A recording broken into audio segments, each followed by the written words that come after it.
Hola, buenos días. Bueno, en este video les voy a comentar la resolución que voy a subir a REPL del ejercicio computacional número 6, este, en el cual lo que tenían que hacer era eh, generar funciones para implementar los métodos iterativos de Jacobi y Gauss-Seidel. Bueno, el ejercicio proponía un esquema de testeo de las funciones en el cual la idea era trabajar con estas dos matrices y con este vector solución y usarlo para chequear la convergencia de las soluciones. Eh, entonces se proponía un modelito de cómo implementar la función. Había varias ayudas de distintas funciones útiles para el problema. Después había que repetir el mismo modelo para Gauss-Seidel, que acá tengo una tendencia a ponerle una G. Y bueno, y después, en el último punto, chequear, o bueno, comparar ambos métodos usando matrices generadas aleatoriamente y vectores solución generados aleatoriamente para comparar la convergencia de los dos métodos. Entonces, miremos un poco el modelo. La idea es que siempre vamos a descomponer A en tres matrices, una diagonal, una triangular inferior y una triangular superior. Acá cargo mis tres matrices, A1, A2 y el vector solución B. Que acá yo estuve haciendo unos chequeos en 3×3, pero es equivalente a lo que tiene en el AIA. Y veamos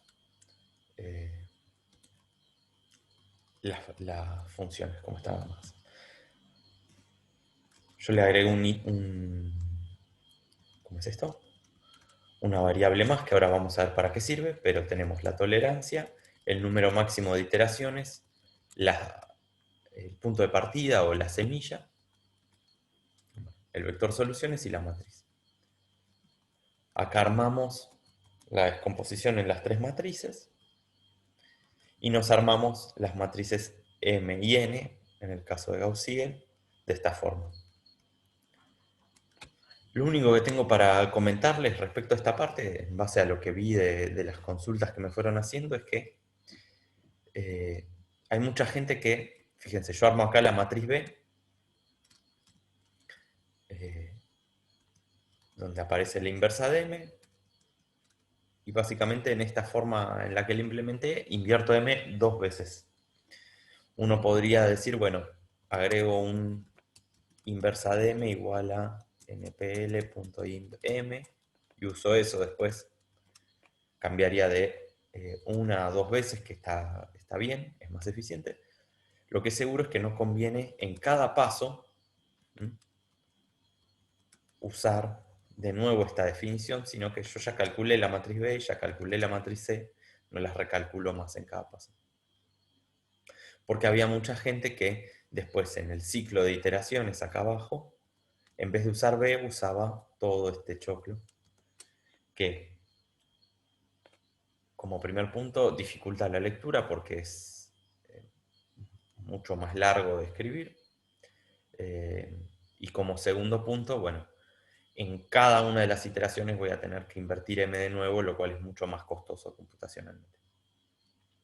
Suponiendo que tenga que hacer bastantes iteraciones que, como pueden ver del gráfico que ahora vamos a charlar, pueden llegar a ser muchas. Bueno, después el resto también es siempre un tema que genera algunas dudas. Había algunas personas que vi que lo que hacían era generarse la inversa de A y usar eso para comparar, ¿no? Con la inversa de A encontraban la solución correcta y con la solución correcta, básicamente lo que hacían era comparar el xn con el x correcto. No está mal para el ejercicio, pero bueno, si uno realmente quisiese chequear un método, o sea, generar algo que le sirva para chequear un método, eso no tendría sentido porque si puedo invertir la matriz A, directamente uso eso, no uso uno de estos métodos. Entonces, ¿cuál es la forma lógica en el marco de lo que estamos haciendo que tendría sentido si yo quisiese usar este método o va a valer para otros métodos en general? Bueno, lo que tenemos acá es algo que solo usa los datos que yo tengo del problema, que es la matriz A, el xn y el b de soluciones. Y fíjense que lo que estoy viendo como resto es la diferencia entre A por xn y b. A por xn me debería dar exactamente b. Entonces yo puedo medir cuán bien está convergiendo el método en base a ver si A por xn se va pareciendo a b. Algo que charlaba con alguien en alguna consulta y que me parecía que estaba bueno era, yo acá podría decir, bueno, voy a dividir por la norma de b. ¿Por qué? Imagínense que b tiene muchas componentes, es un vector largo. Si b es un vector largo, el resto va a ser más grande solo por el hecho de acumular más y más componentes, ¿no? Entonces, haciendo esto, lo restrinjo a un proporcional a la norma de b, y entonces ahí la tolerancia, por ejemplo, yo acá en vez de pensar en números como 10 a la menos 3 o números así que en principio no es muy claro qué representan, pensándolo de esta forma, 10 a la menos 3 lo podemos pensar como, bueno, un 0,1% de error, ¿no? Entonces es más fácil interpretar el significado de la tolerancia. Pero bueno, para nuestro ejercicio nada de eso importa. Son más comentarios para que interpreten. Y bueno, y después usamos la variable esta resto anterior para medir si el método iba convergiendo. Entonces, ¿cómo era la lógica del while? Lo que hacíamos con el while era, bueno, primero iterar mientras el resto sea mayor a la tolerancia, de forma tal que si alcancé la tolerancia deseada, corto, mientras el número de iteraciones sea menor al máximo de iteraciones fijado, cosa de que si el método nunca va a alcanzar la tolerancia que yo deseo o tarda muchísimas iteraciones, se corte antes. Y la condición que yo esperaba que pongan en el ejercicio era esta: resto menor a resto anterior. ¿Por qué? Porque podría pasar que el método no converja para esa matriz. Como vieron, en la teórica hay condiciones bastante específicas para que este método converja. Y bueno, entonces podría pasar que el resto no se haga más chico que la tolerancia, que la iteración alcance el máximo de iteraciones y yo me quedo con una solución que en realidad nunca iba a converger tampoco. Entonces, no es... Está bueno tener un indicador que me avise si esto estaba reduciéndose o no. ¿Qué es lo que le agregué acá? Que es una pregunta que nadie me hizo, pero está bueno planteársela. Podría pasar que el método derive un poco, ¿no? O sea, el resto al principio crezca, digamos, sea mayor al resto anterior, pero a partir de cierto punto empiece a disminuir. Entonces, acá le agregué una condición más, que fíjense, el paréntesis hace que estas dos condiciones funcionen juntas, digamos, es como una comparación que se hace primero y después lo comparo con el resto de las cosas. Y lo que pido es que el resto sea más chico que el resto anterior o que esté dentro de cierto número de primeras iteraciones que yo acepto que sean malas. Esto se va a parecer a muchos métodos de simulación que probablemente se crucen en algún momento. Entonces, ¿qué es lo que permito acá? Permito que el resto no necesariamente disminuya durante las primeras itercomb iteraciones. Entonces esta variable itercomb lo que me permite es regular cuánto tiempo le permito al método derivar antes de pretender que empiece a converger. Y bueno, después en el ciclo era lo que tenemos de la materia directamente, así calculo el nuevo xn, actualizo el valor del resto anterior y actualizo el valor del resto. Y bueno, aumento en 1 el número de iteraciones. Y después, ¿qué es lo que devolvió a la función? Bueno, obviamente la solución que encontró, la cantidad de iteraciones, y si en el último paso el resto fue menor al resto anterior, indicándome si básicamente alcancé una situación donde el método estuviese convergiendo. Bueno, para la función de Jacobi es prácticamente lo mismo, cambia únicamente las definiciones de m y de n. Fíjense que lo bueno de armarlo así era que yo rápidamente solo cambiaba la L de acá arriba a acá abajo y tenía la misma función. Las funciones matriz y vector eran, bueno, la A la generaba como una matriz aleatoria de n y m. Acá para lo que estamos haciendo nosotros, en verdad, podría haber puesto solo un n y hacerlo de n y n, porque necesitamos sí o sí matrices cuadradas. Y la idea era que mientras el determinante de A fuese 0, que significaría que es singular, y entonces no voy a poder usarla para lo que quiero, este, volví a generar una y otra vez la matriz A.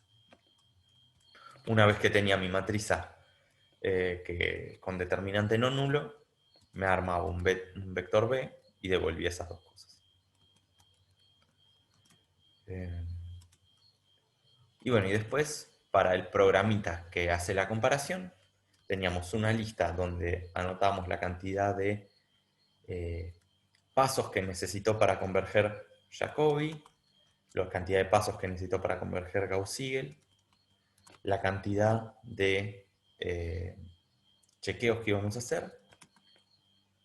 Bueno, el trials, que lo que va a hacer es seguir, digamos, funcionar como iterador. La semilla inicial, que la poníamos siempre como el 0. El número máximo de iteraciones permitido. La tolerancia que pedimos. Y estas dos listas, que esto está actualizado respecto al semestre anterior, que lo que hacemos es chequear si convergieron los métodos o no.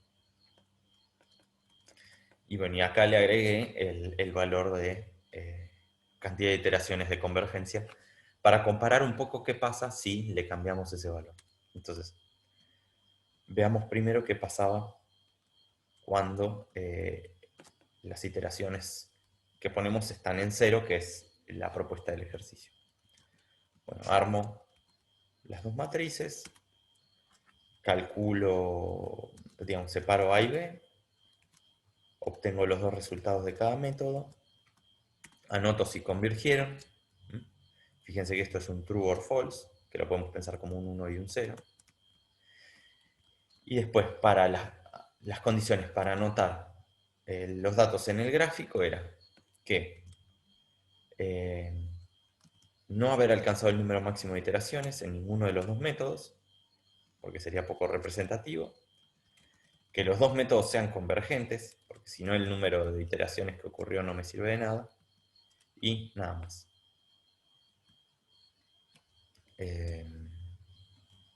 Y bueno, en ese caso sí anoto la cantidad de pasos que me hicieron falta. Y como la cantidad de intentos, lo que buscaba comandar era la cantidad de puntos que iba a tener el gráfico, solo en este caso aumento en 1. Y bueno, después hacíamos un grafiquito con esto. Y imprimíamos algunos datos comparativos. Entonces, fíjense, acá hice varios gráficos.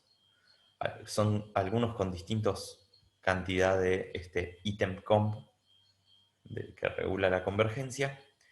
Fíjense que prácticamente el resultado conceptual no cambia. Hay variación inclusive dentro de la repetición que hacemos. Y entonces la conclusión es la misma, que Gauss-Seidel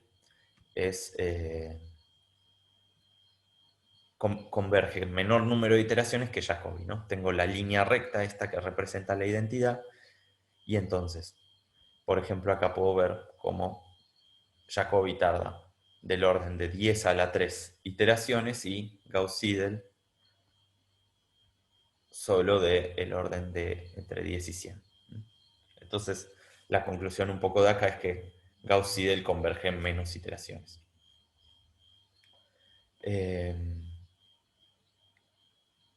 Y después veamos la fracción de casos en los cuales cada uno converge.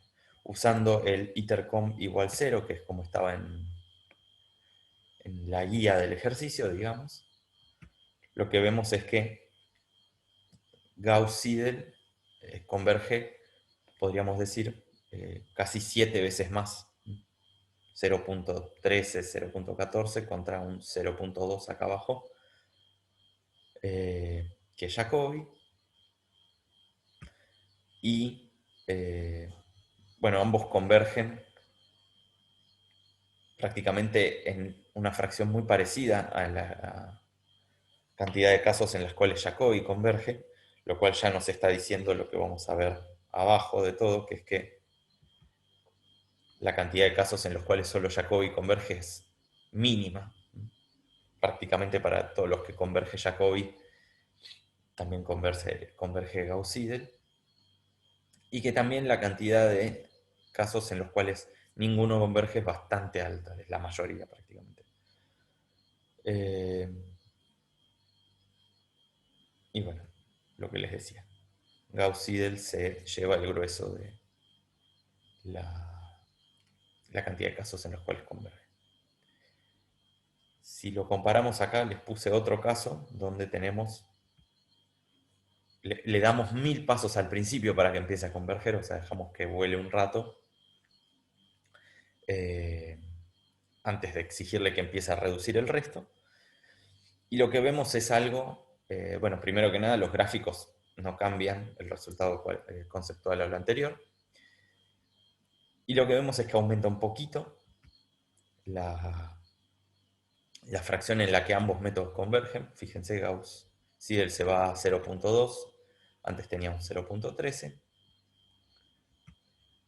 y Jacobi aumenta de 0.2, podríamos decir, a 0.4, pero se hace más duro esto, que es que prácticamente Jacobi no converge solo para ningún método, sino que tiene prácticamente un solapamiento. Siempre que converge Jacobi está convergiendo Gauss-Seidel también.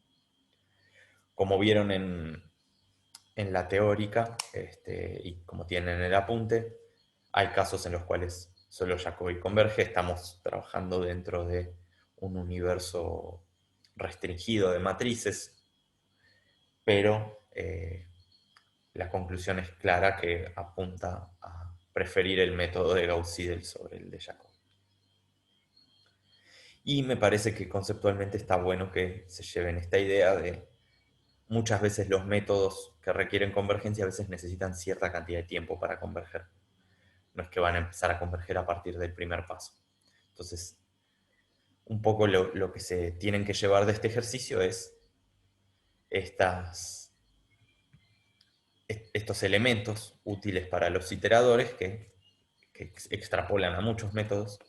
Tenemos una semilla, un número máximo de iteraciones, una tolerancia o error buscado, digamos, un nivel de aceptación, y bueno, una cantidad de pasos que en definitiva podemos pensar que los tiramos. El método oscila, vuela un rato y a partir de ese punto esperamos que empiece a converger. Así que bueno, eso es todo. Se los dejo en REPL como siempre y nos vemos en próximo video.